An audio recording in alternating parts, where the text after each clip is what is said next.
Assalamualaikum warahmatullahi wabarakatuh. Saya Anissa Febrianti. Saya perwakilan dari kelompok 8. Saya akan menjelaskan hasil makalah saya dan hasil makalah dari teman-teman saya yang berjudul Hadis tentang Sewa dan Gadai. Yang pertama itu ada pengertian sewa. Sewa juga disebut sebagai ijarah. Dalam bahasa fikih muamalah, sewa menyewa disebut ijarah.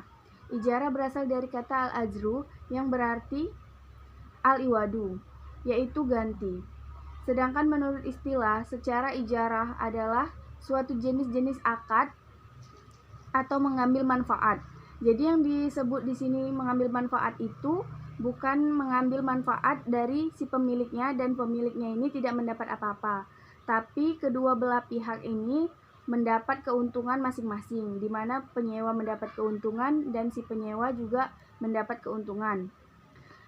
Jika di antara salah satunya tidak terpenuhi, maka pengertian sewa ini menjadi gagal, tidak sah atau tidak sah. Lafal ijarah dalam bahasa Arab berarti upah atau sewa, jasa atau juga imbalan. Jadi di situ ada jasa, ada imbalan, ada upah, ada sewa. Jadi merangkup keempatnya. Di mana keempat-empatnya ini harus ada di dalam sewa atau ijarah. Kalau keempatnya ini tidak terdapat dalam ijarah atau sewa, tidak sah. Ijarah atau sewa ini jadinya nggak sah karena keempatnya ini nggak ada. Dalam arti yang luas berarti suatu akad yang berisi penukaran manfaat dengan jalan memberikan imbalan dalam jumlah tertentu. Jadi jumlah yang didapatkan oleh si pemilik dan juga si penyewa, jumlahnya itu sudah disepakati oleh masing-masing. Jadi berapapun yang didapatkan oleh si penyewa dan si pemilik harus diomongi sama-sama. Jadi udah saling tahu. Jadi jumlahnya itu udah ditentukan, udah disepakati sama-sama. Makanya dari itu terjadilah sewa menyewa. Dari pengertian di atas dapat dipahami bahwa ijarah adalah pengambilan manfaat suatu benda. Dalam hal benda tidak berkurang sama sekali. Jadi benda si pemilik ini yang udah disewai sama penyewa ini nggak akan berkurang sama sekali, karena si penyewa ini memberikan upah juga kepada si penyewa, memberikan sewa.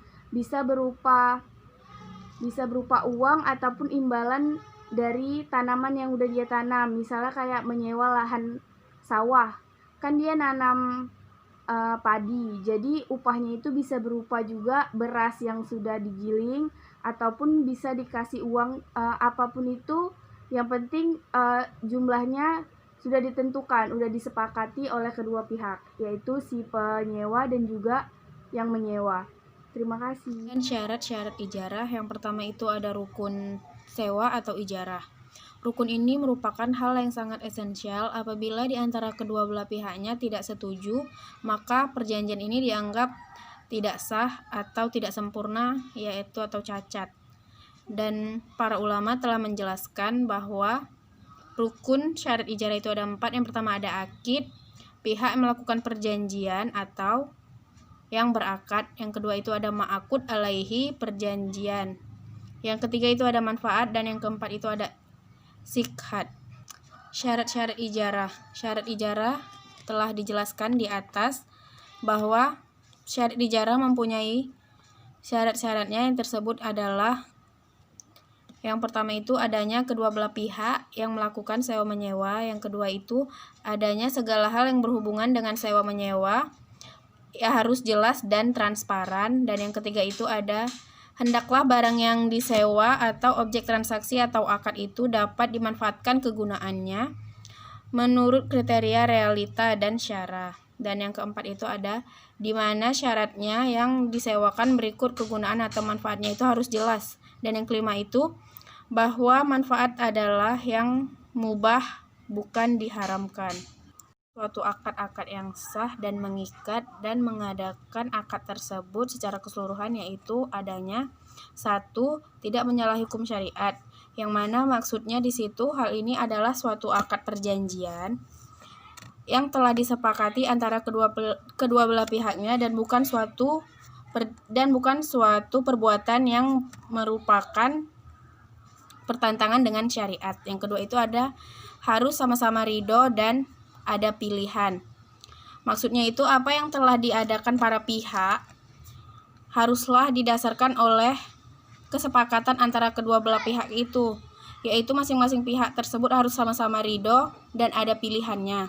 Dan yang ketiga itu harus jelas dan gamblang. Maksudnya itu apa yang diperjanjikan para kedua belah pihak itu terus terang dan tidak bertentangan dan yang menjadi perjanjian atau akad, sehingga tidak mengakibatkan kesalahpahaman di antara kedua belah pihaknya.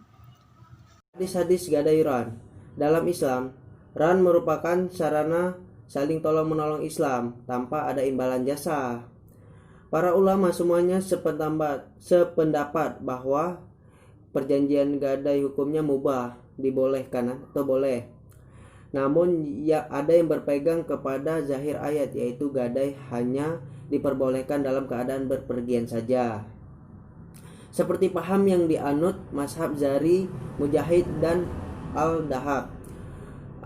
Hadis riwayat Aisyah RA, ia berkata, An Aisyata qultus tura Rasulullah sallallahu alaihi wasallam min Yahudi ta'amu warahanu dir'a min hadid, yang artinya Rasulullah SAW pernah membeli makanan dari Yahudi dengan cara menangguhkan pembayarannya, lalu beliau menyerahkan baju besi beliau sebagai jaminan itu kepada Yahudi. Hadis riwayat Sahih Muslim.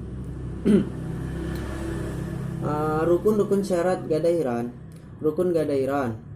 Sebelum melakukan transaksi gadai atau ran, maka harus diketahui terlebih dahulu apa saja yang termasuk ke dalam rukun ran. Menurut jamhur ulama, rukun ran ada 4, yaitu 1. Sihat, lafal, ijab dan kabul. 2. Orang yang berakad.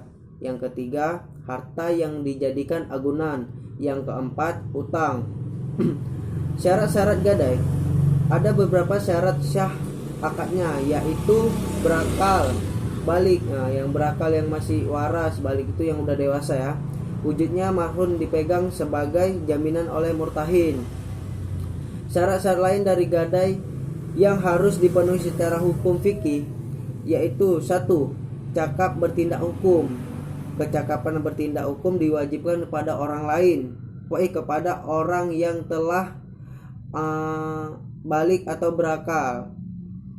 Yang kedua, syarat sihat atau lafal, yaitu ucapan atau lafal dibarengi syarat-syarat tertentu. Yang ketiga, syarat marhun bin syarat marhun bih, itu hutang. Yaitu pertama merupakan hak yang wajib dikembalikan kepada orang tempat berhutang.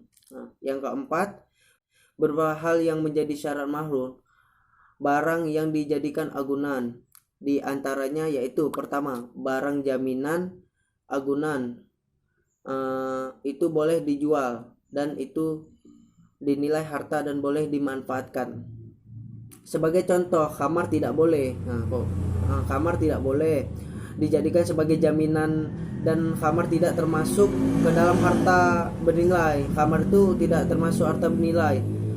Ketiga, barang jaminan itu jelas. Yang keempat, agunan itu milik sah orang yang berhutang. Yang kelima, barang jaminan itu terkait kepada orang lain. Yang keenam, barang jaminan itu merupakan harta yang utuh. Dan yang ketujuh, yang terakhir, barang jaminan itu boleh diserahkan baik materinya maupun manfaatnya. Sekian dari saya akhiri. Wassalamualaikum warahmatullahi wabarakatuh.